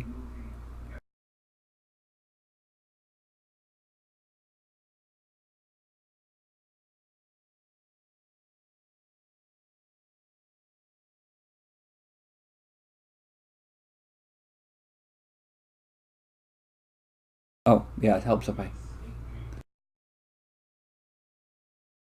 Okay, and now we add in the knuckles on the hand. Bring this down so you can see the entirety of the index, and about a third of the way up here and a third of the way here.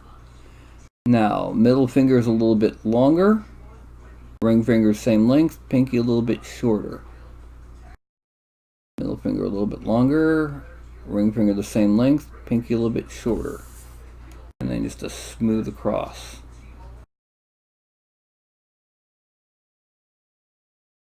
Now, we do the same thing over here. 1, 2, 3, 4. 1, 2, 3, 4. Move. Now, 1, 2, 3, 4, 5, 6. And I kind of have a little bit of a wrist there. We're also going to inflate in here. Now,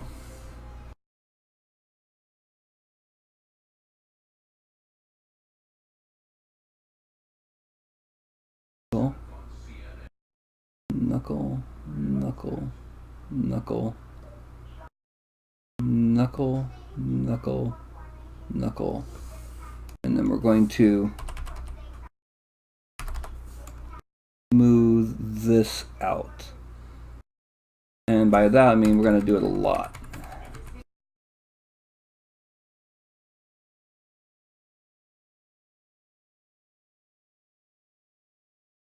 And we gotta wait a second. It's crashed. That's not as much of an emergency as you might think. I don't know if you noticed, ZBrush auto saves. So all I gotta do is sit here and restart the program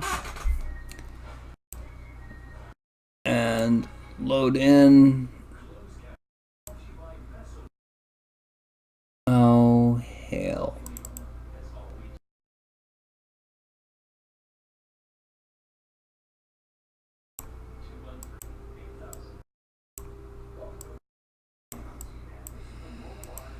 Everything that we did after we finished the bow appears to have been gone. I need to increase the amount of time that I... And since it's already 10 o'clock... Let me go ahead and pop back to ZBrush. You can see all of those wrinkles are gone. Everything we did. So what I'm going to have to do, I'm going to go ahead and make everything visible for right now. I don't even have the gems on the front. So we're going to zoom out a little bit. I'm going to save this as a Z tool. Save as Hey, buddy. And at the 1 o'clock show, since all that's left is the detailing, we've got everything else that you wanted in the figure. I'm going to have to continue this at the 1 o'clock show next Sunday. Okay? This is the current state. It's at a state where all we need to do is detail. Do the wrinkles, do the hands, do the hair.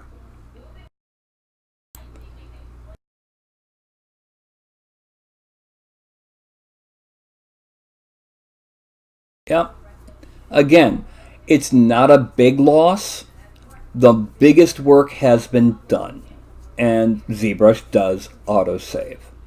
It's just, it's 10 o'clock. It's time for the show to be over. And really and truly, it's almost entirely done. I could finish this in the first few minutes of the show next week.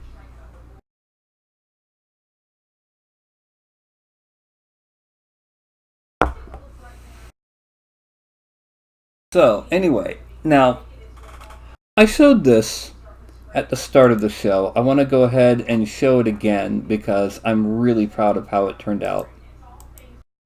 And that is, I got the Assassin finished painting. Zoom in, grab him.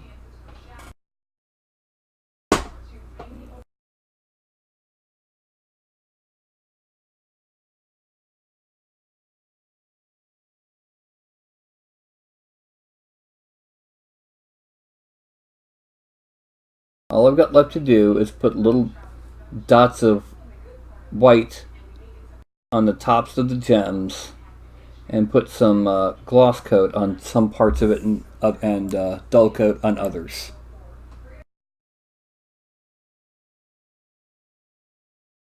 Yeah. Like I said, I still think this is my current best sculpt to date, but I want to try and make each one from here on out at least as good, at least as notable.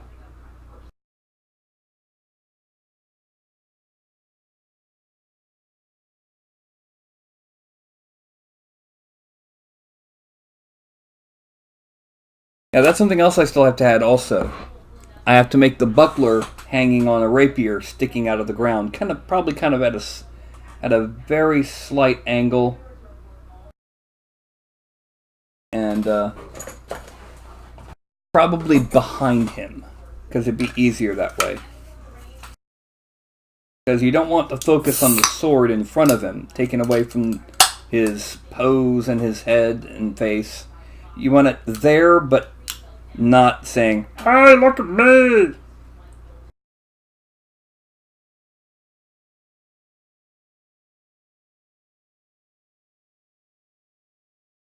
And thank you. That's basically the rapier model.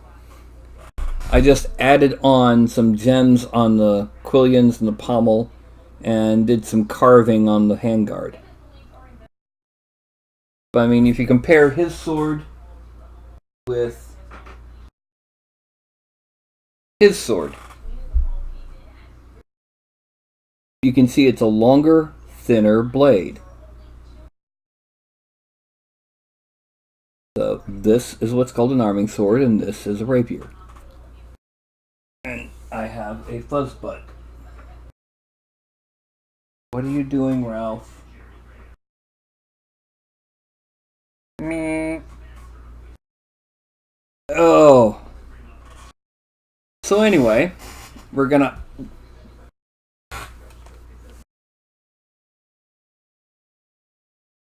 get climbed up on by a Ralph again.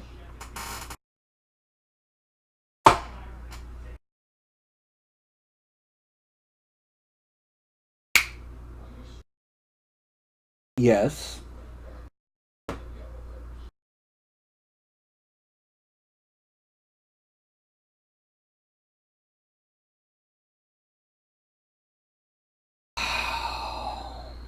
You can't hear how loud he's purring.